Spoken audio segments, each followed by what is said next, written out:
ভাইয়া আমি ইংলিশে আরো ফ্লুয়েন্ট হতে চাই, কেমনে শুরু করব বুঝতে পারছি না। বারবার প্রোক্রাস্টিনেশনে ভুগছি।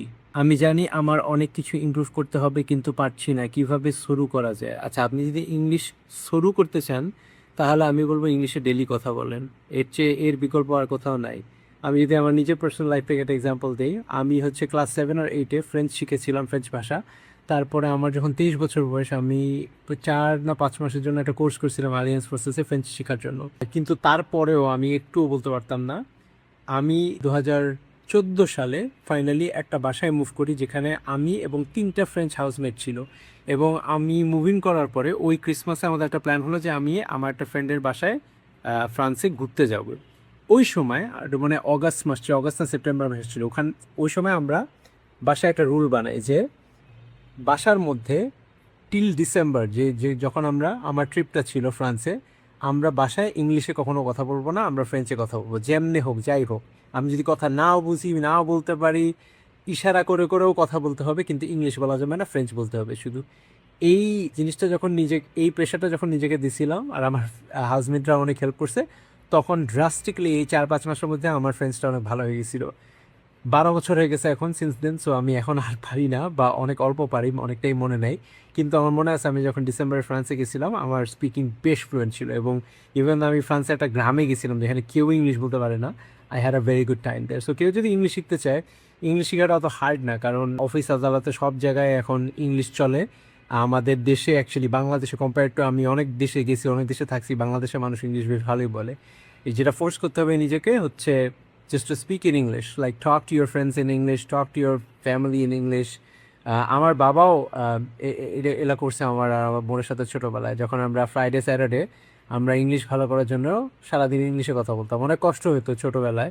এবং আমার বাবাও নেটিভ ইংলিশ স্পিকার ছিল না, কিন্তু এইভাবে করে আমরা ইংলিশ শিখছি। আরেকটা জিনিস হচ্ছে যে যদি প্রপার লেসন্স করা লাগে, you really need to know why you are learning, ঠিক আছে? অনেকে অনেক কিছু করতে চায় বাট প্রোক্রাস্টিনেশনে ভুগে, বিকজ তারা তাদের ওয়াইটা জানে না, কেন আমি শিখতেছি। ধরো তুমি ইংলিশ শিখতে চাও ভালো অপরচুনিটির জন্য, ভালো চাকরির জন্য, বা তুমি বিদেশ ঘুরতে যেতে চাও, অন্য মানুষের সাথে কানেক্ট করতে চাও। এই জিনিসগুলো ইদার তোমাকে মোটিভেট করে না, অথবা এই এই জিনিসগুলো তুমি বারবার ভুলে যাও। সো যেটা করবা হচ্ছে যে নিজেকে বারবার রিমাইন্ড করার চেষ্টা করবা, আর নিজেকে বলার চেষ্টা করবে যে কেন এই জিনিসটা তোমার জন্য ইম্পর্টেন্ট। তোমার জন্য যদি জিনিসটা ইম্পর্টেন্ট না হয়, তাহলে তুমি প্রোক্রাস্টিনেশন অলওয়েজ ভুগবা। ফান ফ্যাক্ট, আমি 3 দিন আগে ডিসাইড করছি যে আমি চাইনিজ শিখবো, এবং আমি শিখার আগে 3 দিন লেসন করছি, বেশ বেশ টাফ। এবং আমি শিখার আগে একটা কাজ করছি হচ্ছে আমার এই নোটপ্যাডের মধ্যে, এই এই লাল ডায়েরিটার মধ্যে আমি আমার রিজনস, আমি কেন শিখতে চাই লিখে রাখছি। এখন আমি এখানে লিখছি যে because I have nothing to lose and everything to gain. আর আমার জন্য একটা বড় ড্রাইভার আমার লাইফে হচ্ছে ট্রাভেল। আমার অনেক চাইনিজ ফ্রেন্ডস আছে, যখন বিদেশে পড়তে গেছিলাম স্পেশালি তখনকার সময় থেকে। আমি ওদের সাথে অনেকভাবেই কানেক্ট হতে পারছি, কিন্তু আরও ডিপারভাবে কানেক্ট হতে চাই। এবং Chinese is spoken by 1 billion people, এবং আমি ইংলিশ ফ্লুয়েন্টলি পারি। এবং আমি চাই নেক্সট বিগেস্ট ল্যাঙ্গুয়েজ ওয়ার্ল্ডে, যেটা এখন probably Spanish, but probably Chinese হয়ে যাবে অ্যাট সাম পয়েন্ট, ওটা যাতে আমি শিখতে পারি। সো আমি ওই জন্য শিখতেছি, অ্যান্ড এই মোটিভেশনটা আমাকে ডেইলি নিজেকে রিমাইন্ড করতে হয়। সো ডেইলি লেসনের আগে আমি এই রিজনসগুলো একবার করে পড়ি।